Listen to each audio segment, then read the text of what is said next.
Hi, welcome to Cafe 229. Today we're very happy and honored to have Dr. Marvin Goldfried. Dr. Marvin Goldfried is a distinguished professor of Stony Brook. More importantly, he's a very important pioneer in the integration of psychotherapy. Hi, Dr. Goldfried. Hi, glad to be here. Thank you so much for joining us. You're such an expert in the field of psychotherapy and an expert in the integration of psychotherapy. And right now we're in the 21st century, and there's many schools of psychotherapy out there. However, we still have people who don't know what therapy about or have a lot of doubt about therapy. Can you say a few words just to start, like why psychotherapy is important and what are some of the misconceptions people have about psychotherapy?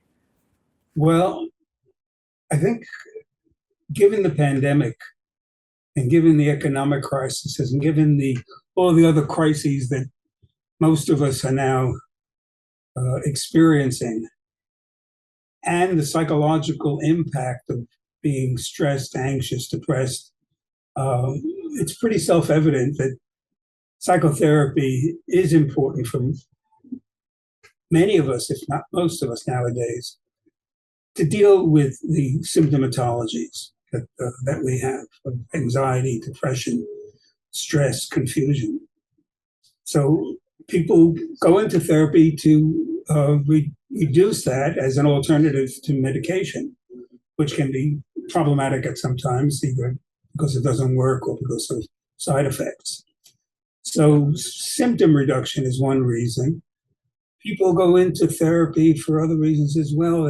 They may be having interpersonal problems with either at work or in their personal life, and they don't know how to rectify these. Or they're having work problems or problems in learning at school. So there are a variety of different issues that people have when they decide to go into psychotherapy. Symptomatology, interpersonal problems, work or school problems, to mention a few. So one of the main reasons people should seek therapy is when there's problem in life in general. Yeah. Either psychopathology or doesn't even have to be psychopathology. Could be as simple as career choice or got stuck in a boring marriage or interpersonal Exactly. Yeah, conflict. it could be a wide variety of problems, which I think creates some confusion because we still have a very specific model of what psychotherapy is. And this is being reinforced by cartoons in the New Yorker and other places. Okay. Person lying on the couch with a therapist sitting behind. And that's the prototype of psychotherapy, even though that is not what goes on very much, at least anymore. I think one challenge is that some people are still not well educated about what therapy can do for them. But I think another challenge is that there are so many schools of psychotherapy. Everyone has like some special technique for something. Right. So how do we choose like what is the right therapy for us? Well, that's a dilemma that I've been interested in for I guess it's over 40 years now, of how not only how do we choose, but we have all of these mental health professionals with different schools of thought trying to achieve a common goal, and having research and having clinical observation and experience. And we're in our own silos. And in the bottom line, the people that suffer are the patients because we're not working in a collaborative way. And that's been an issue of concern for me. So part of the issue is also that we contributed in the sense that psychologists from different disciplines or different school of thoughts are not working as together as they should.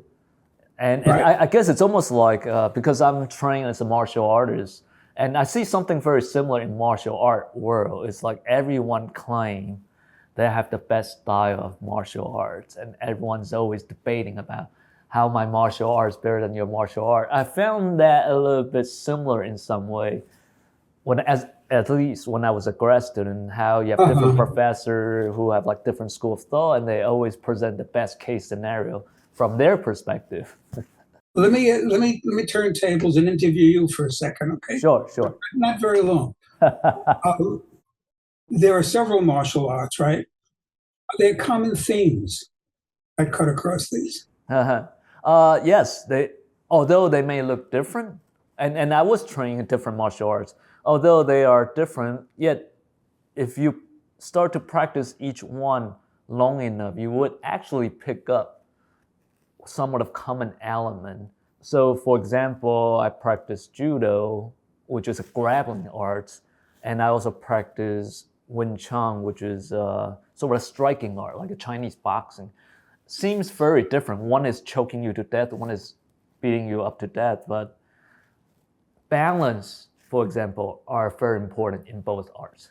Like if you don't have Balance. balance, yeah, if you don't have balance, you cannot do neither. So balance, for example, would be a common ingredient in this two very different kind of martial arts. I assume then in psychotherapy, there are also some common ingredient that may be in two different schools of psychotherapy that seems very different, but there's something that's very important for both. No, I think you put your finger on it. You, in talking about martial arts, you say they look different, but there are common themes. You know it close enough, and and I think it's the same thing with psychotherapy. There are common themes or principles, and these principles may be implemented in different ways with different techniques, but the underlying principles that exist with different schools of thought are the same. So can you tell us a few sort of the key ingredients that makes psychotherapy useful for Yeah. people in general? Okay. So one common principle is that the person entering therapy should have some semblance of a positive expectation and motivation that therapy can work. So people who are forced into therapy, either because it's mandated by the courts or it's an adolescent that the parent is bringing in, or a reluctant spouse in a couples therapy, this is a problem because you can have a wonderful therapeutic approach, but if the person is not motivated and doesn't think it's going to help, it's probably not going to work. So a common principle then is a level, at least some level of motivation and positive expectation. Yeah, that remind me one of the one of the girl I worked with. The main reason she come to see me is so she could drive the car. Uh-huh. Her dad sent her like a teenage girl. Her dad sent to me, and she just want to sit there for the 45 minutes, killing time, so she could get her driving for the week. That's right. Right. And you may have wonderful skills in teaching people how to drive that never get a chance to see the light of day because of the lack of motivation. Right. So Right. motivation is important. Is one. Another one has to do with the therapy connection and alliance. Uh-huh. And again, I'm going to turn the tables on you just briefly. So we both will interview each other. Let's suppose she's willing to take the driving lesson, and then you start criticizing her and saying, no, that's the wrong way to do it. Would you stop that already? You're being stupid and you're being reckless. But what's the probability she would come back for the second teaching lesson? Right. Well, I mean, I think that's true in learning piano or learning anything. I think therapy is a little bit like education, right? Like, and we Yeah. teach in college.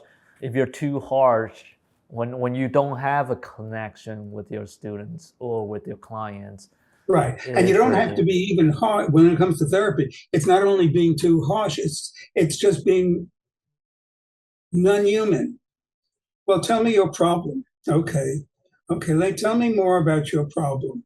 And there's a kind of a wooden quality to the way I'm asking this question, as opposed to really being interested. It's, I'm here to help you. And I'm going to do all I possibly can in order to give you what you feel you need. And we're going to work together, and we're going to agree on what the goals are, and we're going to agree on what the methods are.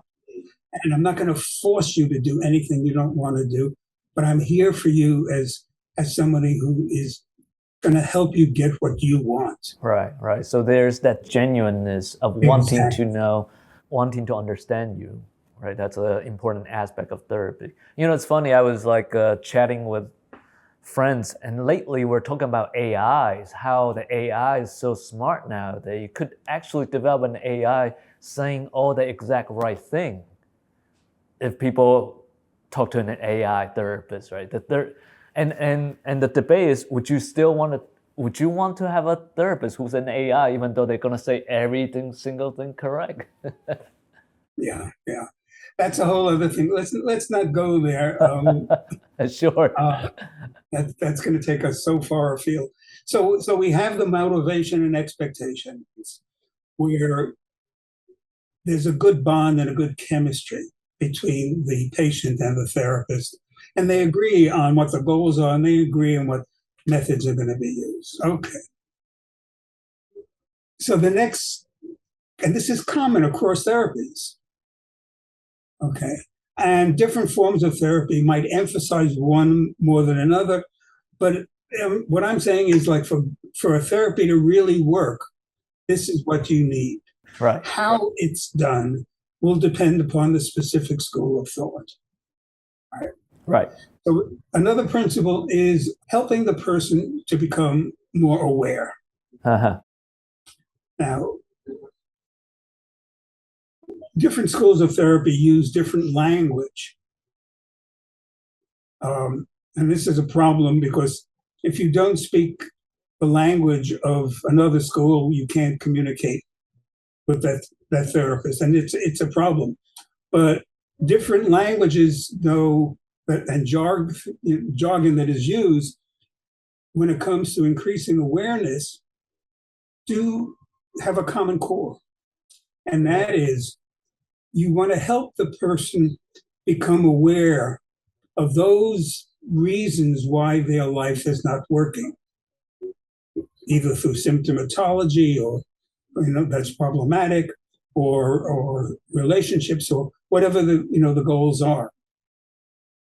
And the therapist then works in collaboration with the patient to kind of step back. Let's take a look at what's going on in your life, and let's figure out together what the reasons are that things are not working. So the idea is to really help people to know what they don't know, one way or another. Right. It's helping them to know what they don't know, because what they don't know is why they're having these difficulties. Mm-hmm. To know the hidden causes, the reason that they're not aware of. The reasons that they're not aware of. So from let's say a behavior might use self-monitoring technique where they ask the client to record down their behavior. Right. Now we're talking about techniques, and right. When we start talking about techniques, we're then getting into a school of thought. Right. And techniques are essential, but we're talking about commonalities, which is the platform on which the technique is based. So we have to resist the temptation to jump into technique. Sure. But you're perfectly right. This can be implemented. This awareness can be implemented in a number of different ways, where the person can write down, or the therapist in the session can point out, when you said this, there was a tone of anger in your voice just now. Were you aware of that? And the person would say, no. I wonder whether or not, when you're having conflict with your significant other, whether that tone of annoyance comes through. And maybe that annoyance is creating a problem with your partner. Yeah. And that's the reason your partner is not giving you what you want. Right. And the person, if the therapy is done right and if it's working, will say, gee, I never thought of that. Oh, if you have that trusting relationship, right? And you have the motivation and expectation. Right. If they don't want to hear about it, well, then you have to figure out. Then this is a person where you have to figure out how you can implement that principle so that they want to hear about it. Right. How to motivate them, how to Exactly. which is the hard part actually. It's not Yes, as easy as yes, people think. that's right. And that's why it's a common and essential principle. Because if they don't want to hear it, it's, well, and not going to hear it. But they have to hear it and know it before they can change it. So there's expectation, there's the connection, the relationship alliance, and there's the awareness aspect. Right. Yeah. So you reach a point where, okay, now that I know that my tone of voice is possibly creating the problem, what do I do now? That's the next principle, where the person then has to take steps to do something differently to get rid of that tone of voice. And this can be complicated. And they need to figure out why they're annoyed and to work that through and to perhaps set aside that annoyance through therapy. And then once they do that, to be able to then interact with their significant other without that tone of voice and see what happens. And if you're right in pinpointing the cause of the problem, and the person is less annoyed and asks for something from their significant other, and that significant other responds positively, then that becomes a corrective experience. Okay, corrective experience. If you start to make the correct changes. That's right. Which I guess that's another hard part is now you know the problem, but what are you going to do about it? Exactly. And that could take short or long time. That's right. This is not happening in one session and not happening maybe in a dozen sessions. It depends. Depends on the person. It depends on the problem. And sometimes it could be your character, your personality character, which that probably take even longer. That's right. If this is a very, very angry person and has been angry, and there could be constitutional factors, it may take a long time to deal with that anger before the person can get that corrective experience. So it all depends what's on the table. Yeah. That phrase is the key phrase. It depends. It depends. It's not one size fits all. Sure. But the one size that does fit all is the principle. But the principle is doesn't tell you as the therapist what to do. That's another story. Yeah. Well, it's funny, like sometimes people ask me how long does it take? Why, like how long does it take?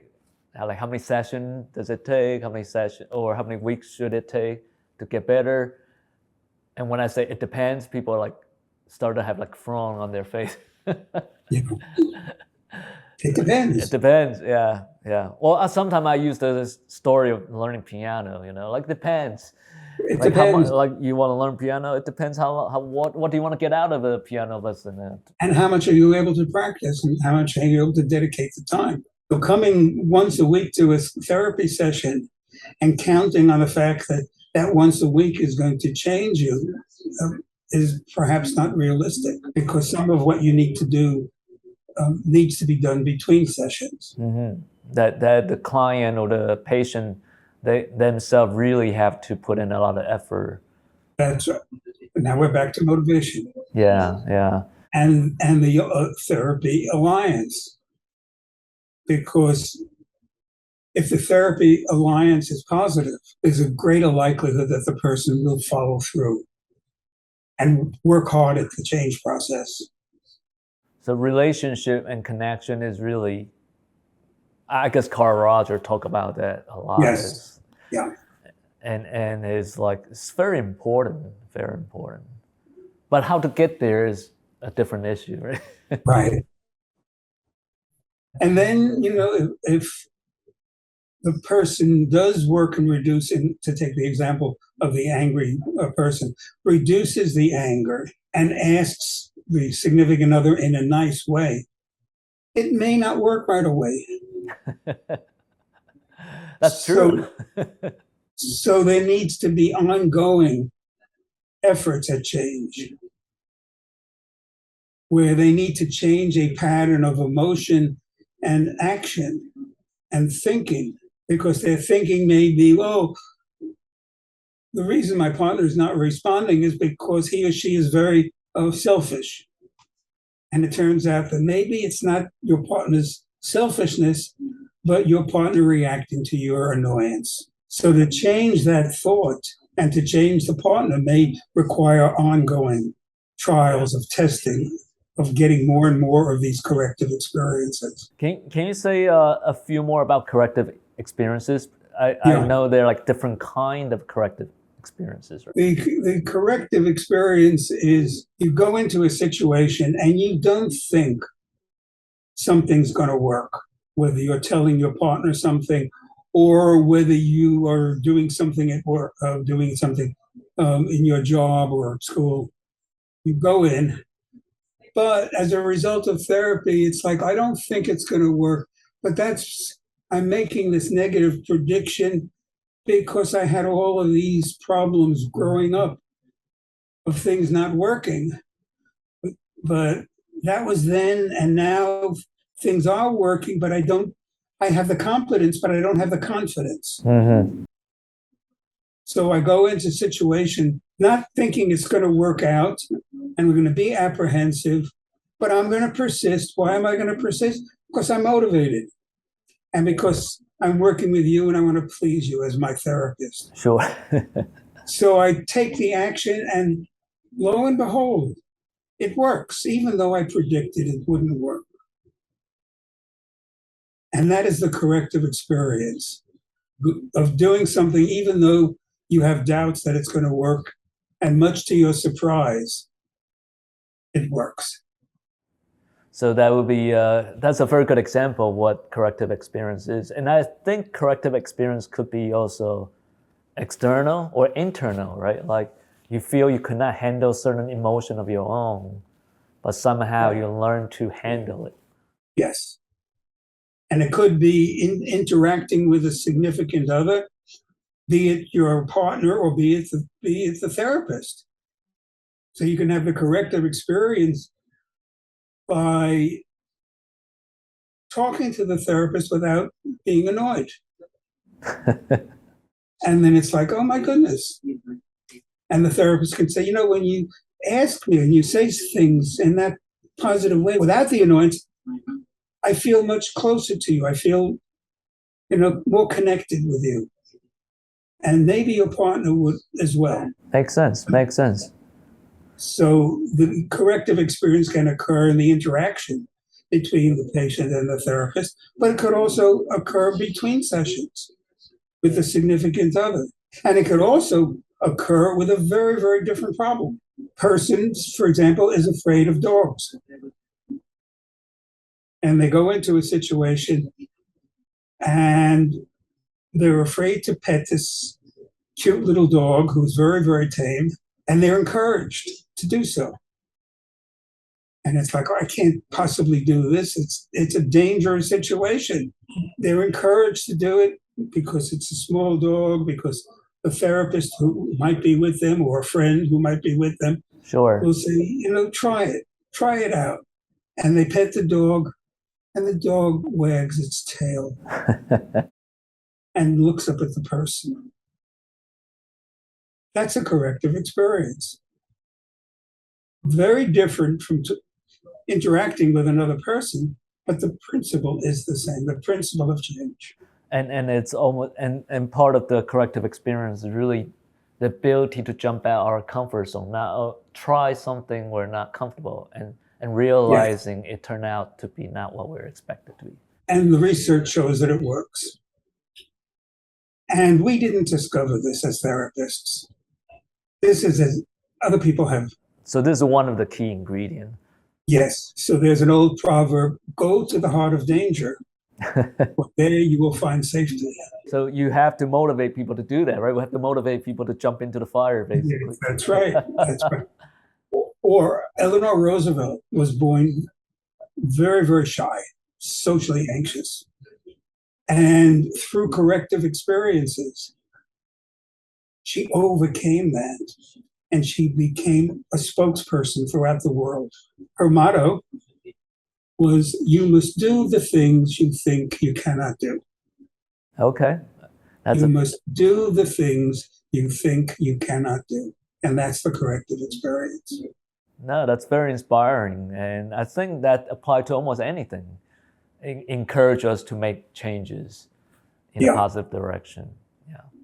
Do you feel that since now we're talking about the principle therapy, it should be similar for group therapy, family therapy, or individual therapy? Do you think there's anything that other modality of therapy may have something a little bit different? It's an interesting question. I haven't, I put most of my clinical, supervisory, teaching, and research energies into individual therapy. So that's an interesting question. I guess the laws of change are the same, whether it's in couples therapy or group therapy. Yeah, because I was thinking, how sometimes in a group therapy you have 5 people want to change, but then you have 2 are just there to kill time. Yes. It changes dynamic. Or family therapy, you have the husband and wife really want to come in, and the kid is like just playing around. So it's like it gets complicated. That's why I do individual therapy, not group therapy, or family therapy. Too complicated for me. Yeah, I remember I was working with children, and then I realized I never liked to work with children because you're really not working with children. You're working with the parents. Right. But here now, what's happening now is we're kind of almost finished with principles. Now we talk about technique. Okay, right. How to do it. How do you motivate a child? How do you develop a therapeutic alliance with a child? I guess that's where the question comes in, right? How do we train future psychologists? That's right. I would say you train them with principles. Okay. And then you move on to technique. That's not necessarily how it's done, but I think that's the way. So with children, probably helps to be able to sit on the floor. I think I may be too old to work clinically with children, because if I get on the floor, there's a danger I may not be able to get up. So I guess if I bent down, I could probably do that. But the technique that you use in order to establish the therapy bond can vary from person to person. You know how Carl Rogers talk about being authentic, being empathic. Those are principles, but like to make it become you is a whole different process. Like how to be a genuine, empathic therapist that can connect with your patient. Yes. As an educator, how do you train your students to be more empathic, to have the ability to connect? It's not easy. I'll tell you how I do. Okay. It's a low-tech way. I say we all have Rolodexes in our head. And much to my delight and surprise, students know what a Rolodex is. A Rolodex is this file where you have little cards and you can wheel it around and find something that's relevant. Right, but for some reason they know. Okay. So then I say, here's the metaphor. On each card in the Rolodex, you have experience, either through your personal life, through your clinical work, through your reading of the research literature, through supervision. When a patient says something and you want to understand what is going on with them, you turn your Rolodex to that place where you've had an experience similar to theirs. And then you think, what was it like for me? What did I think? What did I do? What did I feel? And then you use that to connect with the patient and understand the patient. Now, when you begin your therapy, it's going to take a while for you to go through this process. And that's why it's hard to do good therapy. unless you've had a lot of these experiences. It's hard to be empathic unless you have that. But you can learn to be empathic, I believe. To learn to scroll through your Rolodex. Right. Yes. And doing therapy is easy. Doing good therapy is very hard. That's true. That's true. And when I first learned therapy, I was horrible, terrible, really. In hindsight, I never would have gone to me because I didn't know what I was doing, and it's not skilled. And also the nature of the field was more primitive. It's different field back then. It was a different field, exactly, different field back then.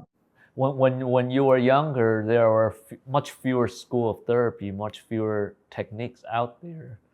Yes. It's a little bit the opposite right now, I feel almost. Oh yeah, it's obvious. Now it's very confusing. Now it's like this disorder for this technique, that disorder for that technique. I'm not sure how do you feel about I think it's premature. Different schools of thought have different techniques. Some of the schools overlap in their techniques. And some of the techniques are really, really quite good, but belong to another school of thought. So this is where being able to integrate becomes important. But it's not just randomly selecting something, a technique. It's starting from the principle and saying, I have this principle of increasing awareness. Now, with this particular patient problem and this particular individual, school A doesn't have a technique that I think will work, but school B may have a technique. So I'm going to go from that principle to the technique of school B, even though I don't pay dues to school B. And even though I don't want to pay dues to any of these schools, but I'd rather take the technique that's likely to work in this instance, rather than saying, I belong to this school and these are the techniques that I use. I use no other techniques, which I think is bad therapy. Right. I mean, in reality, a good therapist should really have a very good knowledge base of different school of thought. Yeah. And know when to apply it and when to use it, and use it in a way that's most suitable to your own personality as well. So can you tell us a story about how you got into integration of psychotherapy? That's an interesting story. My original training, which was back in the 50s, was primarily psychoanalytic. And there were different schools of psychoanalytic therapy at the time. So there were these competing schools even back in the 50s. Within the analytic tradition. Yes. So there's a tradition of silos and an emphasis on who is right, not what is right. And one of the things that bothered me in graduate school was that there was no research evidence. People would just say, here's what it is, because the research had not been done. And in addition to learning about psychotherapy, I took courses in learning. And the courses in learning were based on research. Yeah. So this was very weird. This was kind of like my schizophrenic graduate education, where people were free to write articles and books and say, this is the way it is. But if it was learning, you had to show the evidence. And I couldn't put the two together. So then I heard that there was a new clinical training program that was being formed at Stony Brook. Okay. Part of the New York State system, the Stony system. And this program at Stony Brook was going to make use of learning theory in building up its clinical work. And this was like a dream come true. And I managed to get a job there as an assistant professor. Okay. And started teaching, and then learning behavior therapy, and then teaching behavior therapy and supervising behavior therapy, and nothing else. But then the American Psychological Association visited us for APA accreditation, and they said, we will not accredit your program. Wow. Unless you teach more than behavior therapy. Oh, interesting. Wow. So I was forced into going back to my old books and articles and notes and looking through it and looking now through it with experience in doing therapy and teaching therapy and doing research on therapy, primarily behavior therapy, and cognitive behavior therapy. And then I started seeing some similarities between the two. And it's like, oh, the language is different. But I see there are common principles here. So that's what got me started. Wow. Well, you're a real very important person in the field because, you're the very, like using martial art analogy we were talking about earlier, you're like the very earliest mixed martial artist in the field. I have a black belt in therapy. Yeah. And it's like in the martial art world, Bruce Lee is like the very first mixed martial artist. So you're sort of like that. You're like the Bruce Lee of mental health. Well, now I know we talk a little bit about what therapy or the key ingredient of therapy, and now our time is pretty almost running out. Can you have a final few words on what you think the ultimate goal of therapy is? Not just symptom reduction, but how in the recent years positive psychology is talking about life above zero, like other than no more symptoms, like how do therapy could help us to live more fully, to be flourishing, to live in the sense of altruism and spirituality? Yeah. Well, Freud's goal of therapy was twofold. It was to love and to work. Right. Some people added a third, play, but Freud didn't have much time for playing. But that doesn't say, it's still a little bit too global. It's a hard question to answer because I don't want to get into saying, well, here's what the good life is, and everybody should do this. And it's easy to do that. And people have said, you need to be involved in something bigger than yourself. And Maslow has spoken about hierarchy of needs and things like that. And then you bring in religion and, should the person be religious or not be religious? So it's very, very hard to talk about that. And also there are constitutional limitations that people have. So to say, here's the way you should be, and you have constitutional limitations and no amount of therapy is going to help you to try to achieve that, then the therapist fails and the patient fails. It's an easy question to ask. There is one element that I can point to that is not based necessarily on values, but is based on good clinical and research evidence. And that is the notion of, the technical term is self-efficacy. To feel optimistic that you can handle certain situations when they could be handled. If they can't be handled, the serenity prayer, you change what can be changed, accept what you can't change, and you have the wisdom to make the distinction between the two.